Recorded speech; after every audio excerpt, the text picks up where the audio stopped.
Welcome back to River City Live. It's now time for the River City Current. And we started out the show eating, well, let's just say the not healthiest of foods.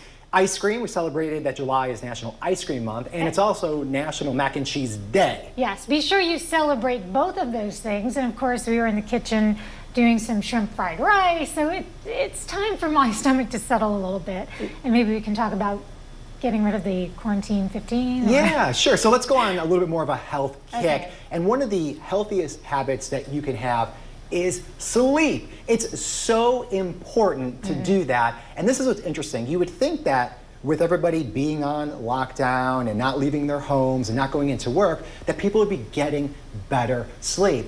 But in a recent study, it's the opposite. People are up later, binge watching TV shows, and their schedules are different. So when it comes to sleep, well, 6 out of 10 reported that they're actually worse off than when they actually had a routine. I want to back this study up. I was so surprised. I have a smartwatch and it does record sleep, and I was really surprised to see that I was getting less sleep because it tells you when you're deeply asleep and when you're kind of tossing and turning. And I think it's also anxiety we don't realize we have. I think that's a big part of it. Really, you have a combo coming at you. It's all the stress from what's happened with the pandemic. Then the other side of it, when you're not in a routine, it's really hard to make sure you're in bed by a certain time. And then the other thing, a lot of people, well, they will go and they will actually start watching, TV, and what happens, you get hooked on it, knowing that without that commute for work, you're staying up later. So I think that's pretty tricky. Part of it is what you're telling yourself. But again, getting back to the anxiety part of it, I really do believe, because I was walking around forever saying, this isn't stressing me out, this is actually fine. I'm actually really enjoying working from home. I hate this is happening, but then I started to realize I'm taking on, as humans, we take on everyone else's stress around us. So maybe I wasn't, but maybe the kids were. And next thing you know, you're tossing and turning, you don't even realize it. So that is, I'm gonna give this an A. Yeah, an A. Mark, good job on that story. I think, one thing that's pretty 46% of people admitted waking up 10 minutes before they were to log on a computer. So I Why think not? that's like the state that we are all in. And when it comes to the pandemic and the effect that it had on us, another place that is interesting is our workout habits. And there was another study, and this one's pretty interesting because I guess it makes sense. About 24% of all people will not go back to a health club. And there's several reasons why, but one of them is they really enjoy their at-home workouts, and they bought a lot of equipment at their house, and they're like, you know what, this is working. At the start of this, we ordered some kettlebells online. At the start of this, they came yesterday. No way. Yes. Wow. They found it was really hard. Things were backed up. I've been doing virtual workouts, not virtual because that sounds like nobody's there, live Zoom workouts with friends and with a friend that's a trainer in my garage, and I don't think I'll end up back at the gym.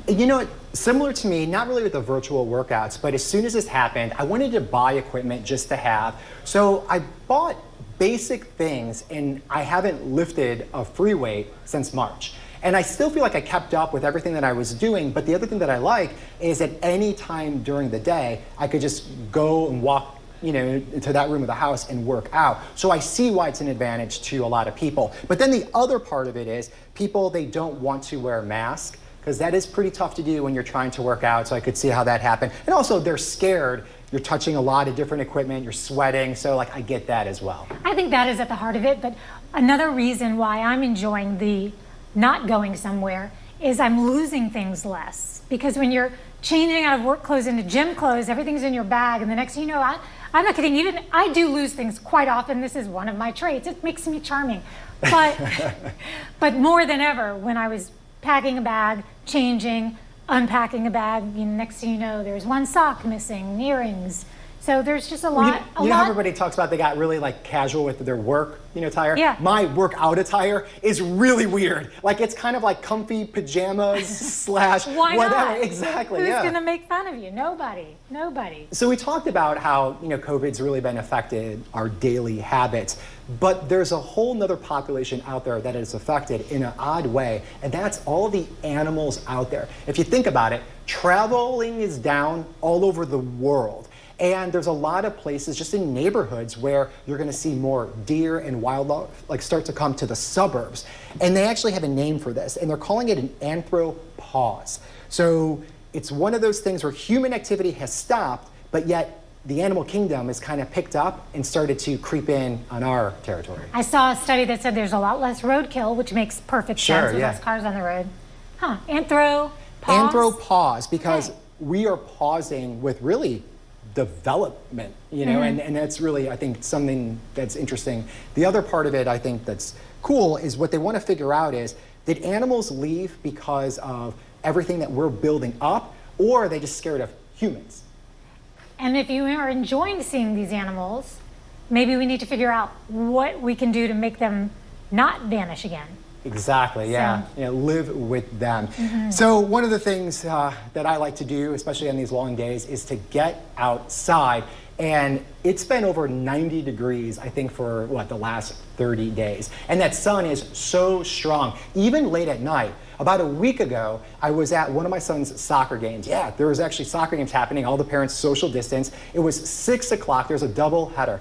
It was so hot and that sun was so strong. And I covered up as much as I could, and I still got burnt like on my nose.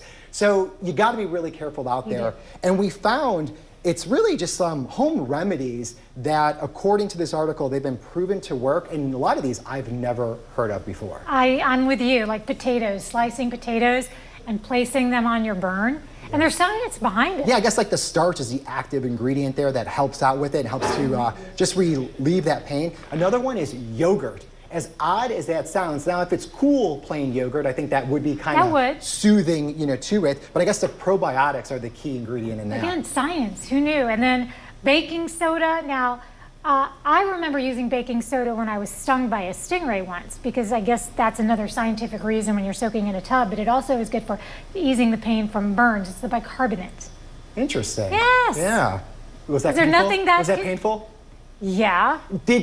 There's like that thing out there that if you pee on it, that it helps. Is that true? I don't know. Because the lifeguard had baking soda, thankfully. But is there nothing baking soda won't do? Seriously, I'm not surprised of that one. And then the last is milk.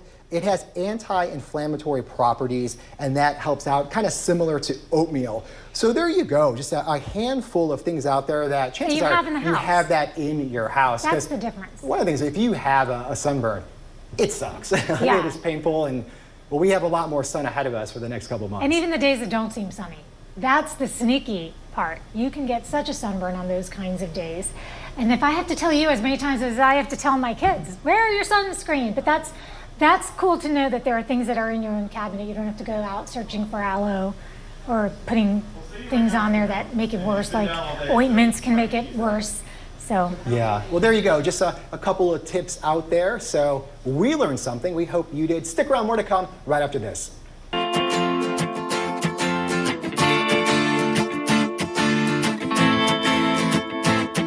Good day, everyone. We're looking at some pretty